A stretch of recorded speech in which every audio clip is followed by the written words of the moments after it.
Welcome back to Key Future Network. Today we're sitting down with Diablo Valley College President Dr. Chahal to answer the big question: how should students win at life? Okay, perfect. So, Dr. Chahal, can you tell us a little bit about yourself? Absolutely. I was born in India, immigrated to this country when I was a young child, old enough to have memories of India, and old enough to miss my family and friends, and old enough to miss a system and a culture that I knew and had very vivid memories of. And so adjusting to life in the US was sometimes challenging. And so I think that my formative years in school, as well as now as a working adult, have been very informed by that early experience of being removed from a home that I knew and loved to a home that I've come to know and love, but an experience that has come with its own set of challenges. Wow, that's amazing. It was a big transition, I'm sure, to move, from India here, and the fact that you remember it already says a lot, right? Because you have the experiences there, and I'm sure you miss it, but it's also exciting to know that you're here. And I think like every time I talk to you, I can tell you're always so happy and cheerful. So it's really amazing. We're so happy that you're president here. Speaking of which, you've only been president for a few months. So can I ask, how's that transition been? Fantastic. It has been. I love learning, and I love being in that space where I can say I don't know. I've worked in the California community college system for more than 30 years, so I know the system.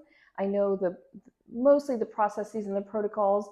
I was a classroom teacher, so I understand that element of what we do, but learning about DVC and DVC culture is where I've been really embroiled in the last few months, just to try and understand what the culture of this college is like. And that has been fabulous. Everyone has been so patient and so kind.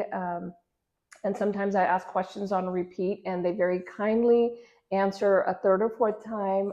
But I'm learning, and that's a fun place to be. So, loving being at DVC. That's so amazing. I love how you've been here for so long in the community college district and like in the field.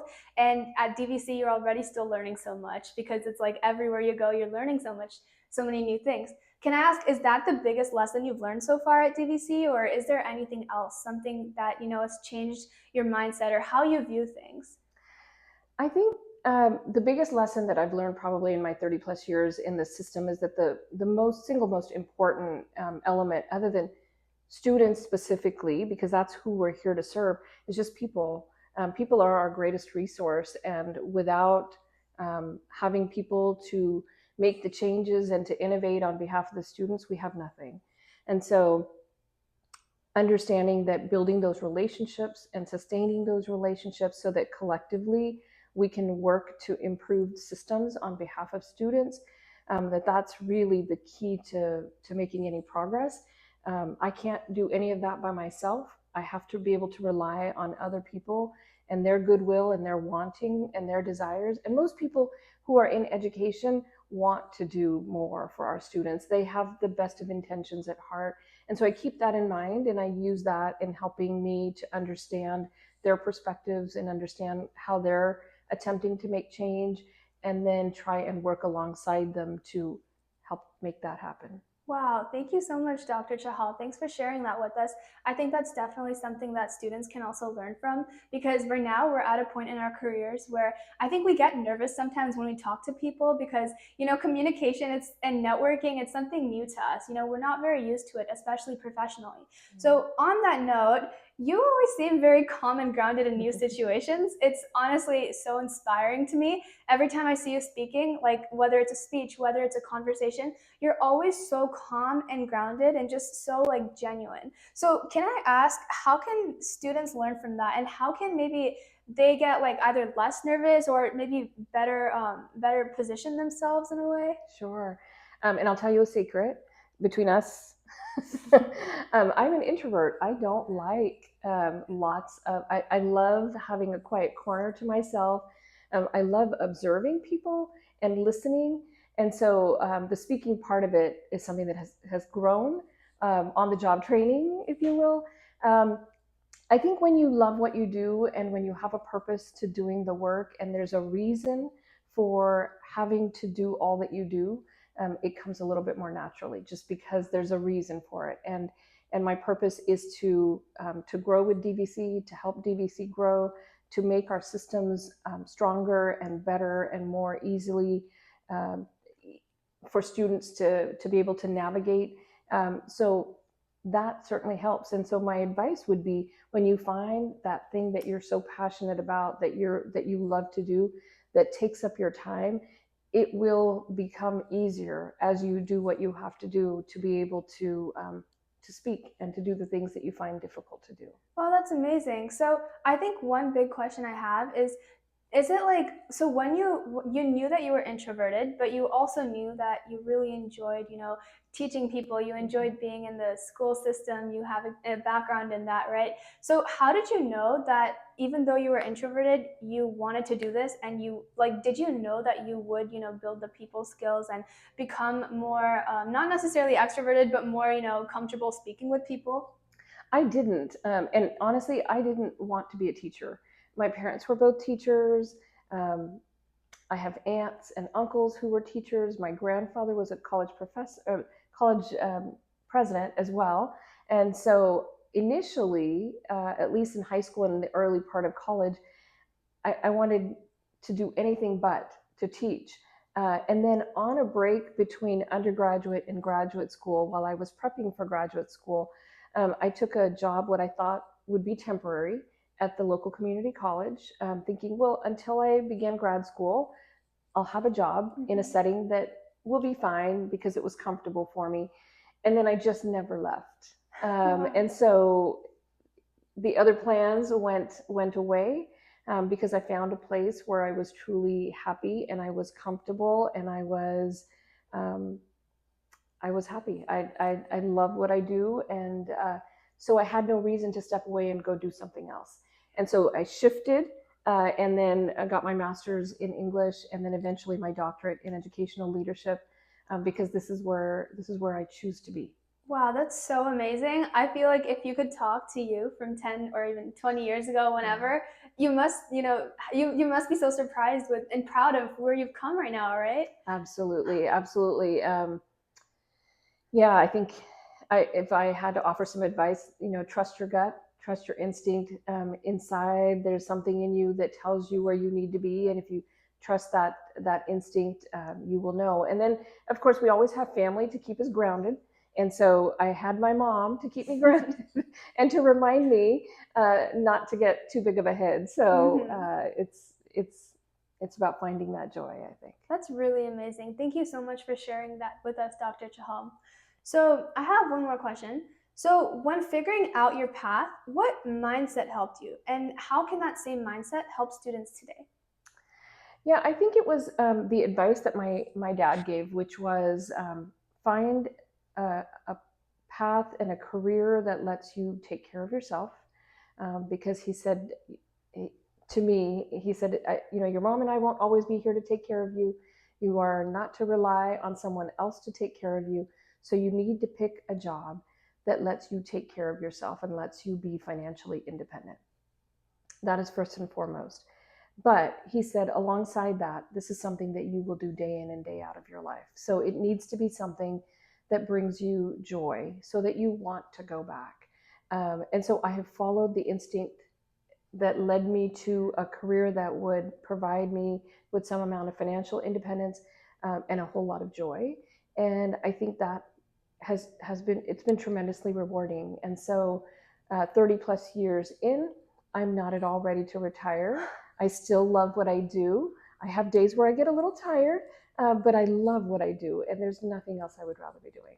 That is so amazing, and it's so inspiring, honestly. And I think your dad, he didn't only teach you, he just taught every single person watching this video. Yeah. Because that is something, like, as a student right now myself, like I'm being so genuine right now. That was honestly so amazing. And I think that's something so many of us can learn from. I think a lot of the times as students, we tend to get really nervous about the future, especially because I think a lot of us are pressured to get a job that makes money, and it's like you need to be financially stable. And a lot of the times on that path, we tend to get really, we tend to forget about what we actually want to do and our ambitions. So it's so amazing and inspiring to know that you are not only doing something that keeps you financially stable, but also you found your joy and your passion, and you've been doing it for 30 plus years. And it's not something that you're just waiting to, retire. Like you want to continue, like out of your own will. And I think that's something that all students are dreaming of. So he would be thrilled to know that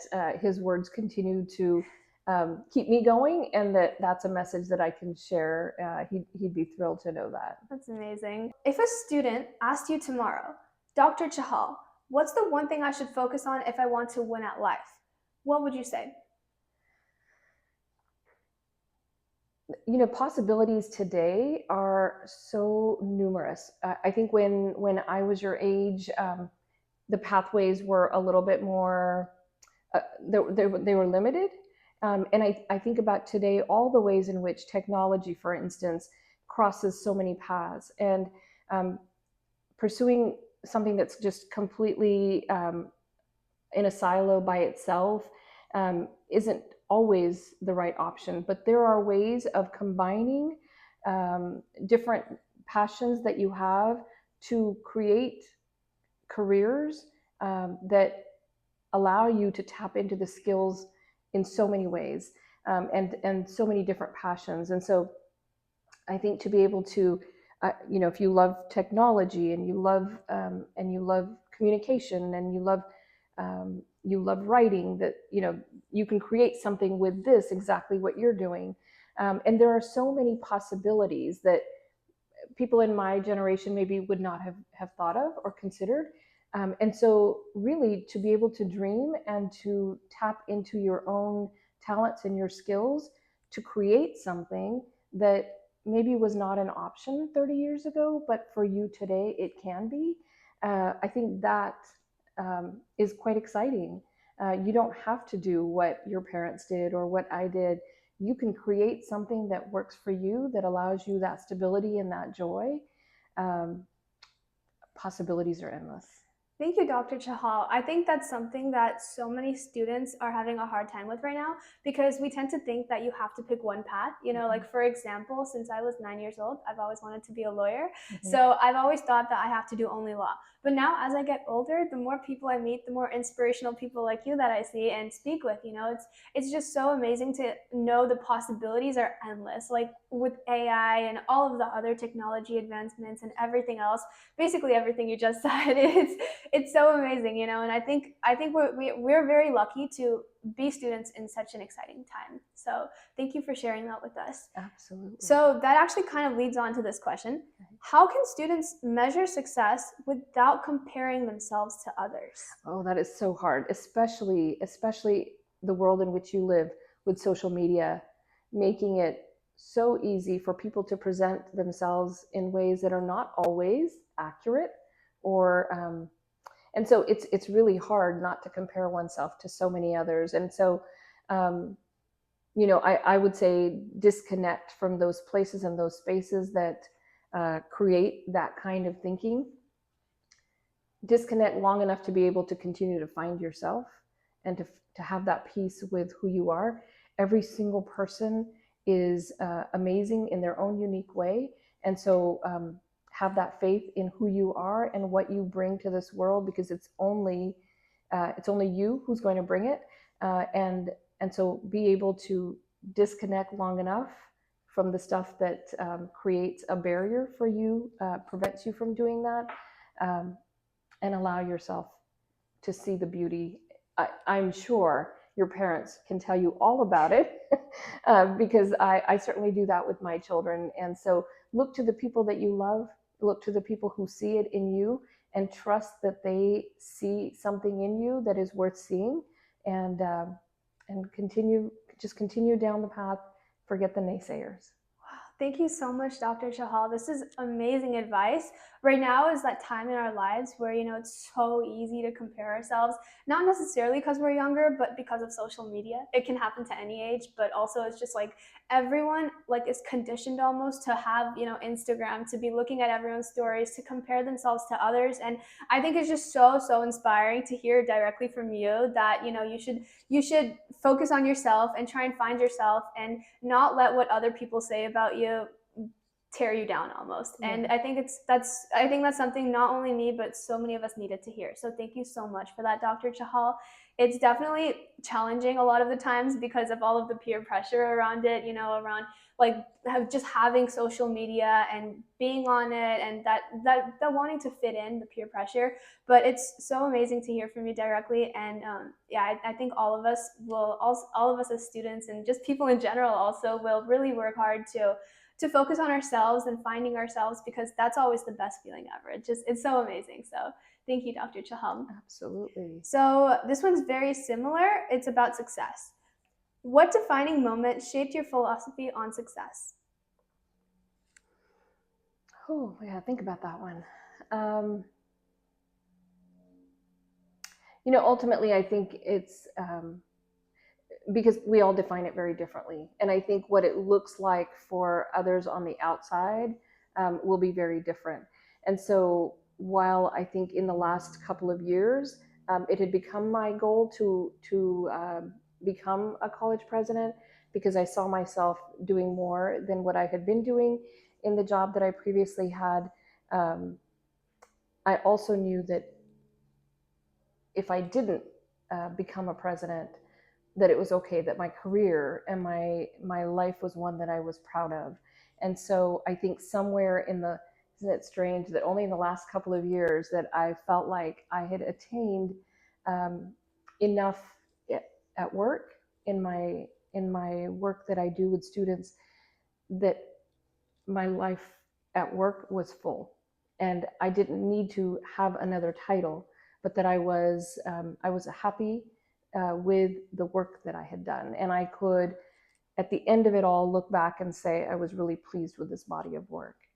That's amazing. I think one thing that I know that I find you inspirational in many ways, and I've made it clear. But one thing I'm also very inspired by is the fact that you don't do your work for the titles. You do it for the impact, for the purpose, and finding yourself. You found yourself, and it shows very clearly. And it's so, again, inspirational. It's really amazing. So thank you for sharing that with us, Dr. Chahal. Thank you. So this is a DVC specific question.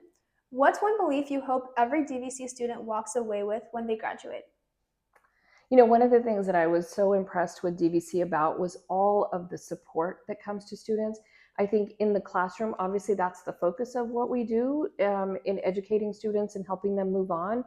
But the support that's provided outside of the classroom, whether it's through counseling or the learning centers, is tremendous. And the range of learning communities that are available for students is wonderful. And so I hope that students leave having acquired the education they need to either get work or transfer, but knowing that they have been supported and nurtured, and that their talents have been supported, so that when they leave us to go to something bigger, that they understand what it's like to have that kind of support, and that they then become part of a system that creates that support for others. And whether it's in an educational setting or elsewhere, knowing that we are taking care of each other in a community, that I hope that's what students will take away from us. Wow, that's so amazing. Thank you, Dr. Chahal.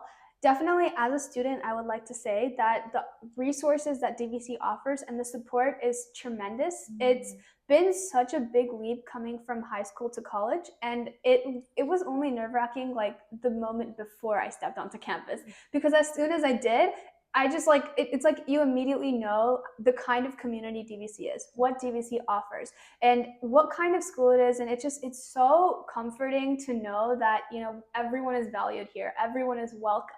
And that's something that I think DVC is irreplicable for that reason. So it's really amazing, and I think as having you as president, it just makes it even better. So Thank you. I think you're a huge reason for why DVC is like the way it is. So thank you so much for that. I'm saying the thank you as from speaking from everyone at DVC. So Thank you. I appreciate that. of course. Okay, so I have a basket over here, and it just has a lot of words in it. So if you can pick one randomly, and then tell me the word that you picked. All right. Curiosity. Curiosity. Ooh, okay. If you could give one piece of wisdom to every student watching based on curiosity, what would it be? I think curiosity is that is the source for learning. You have to want to learn. You have to be curious about the things that are happening around you, about the systems that exist. And it is that curiosity that leads to learning, that leads to growth and change.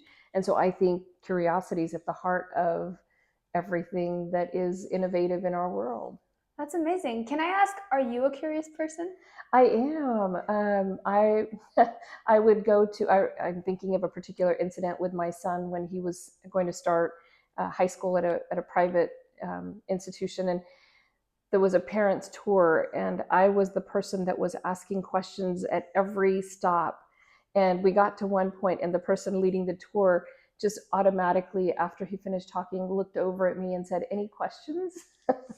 And I know that at that point before he started high school, that bothered my son because mom was just asking lots of questions. But I love asking questions. It is what leads to learning. It helps me understand my place. It gives me context. It gives me reassurance. It gives me foundation. And so I love it. That's amazing. I think, is that something that you would suggest students do? Do you think that they should ask lots of questions? Absolutely. Absolutely. I think it will help you identify the paths that are ahead of you that you want to be on. It will help identify the paths that you don't want to be on. So I think it'll be critical to where you end up eventually in life. Wow, okay. Thank you so much, Dr. Chahal. We heard it directly from the president of DVC. Stay curious and always ask lots of questions. And do you have any other last advice? Enjoy. Find time to, and make time to enjoy those people around you who love you, and to enjoy your community, and to take part in events that bring you joy, and maybe pull you away from that social media a little bit. Thank you so much, Dr. Chahal. Thank you for your time and your wisdom. We really appreciate it. You really shared so many insights that so many students can learn from. Yeah, if you're watching this video and you enjoyed it and you learned a lot from Dr. Chahal as I did, then please share this with other friends who can also learn. And thank you so much for tuning in to KFN.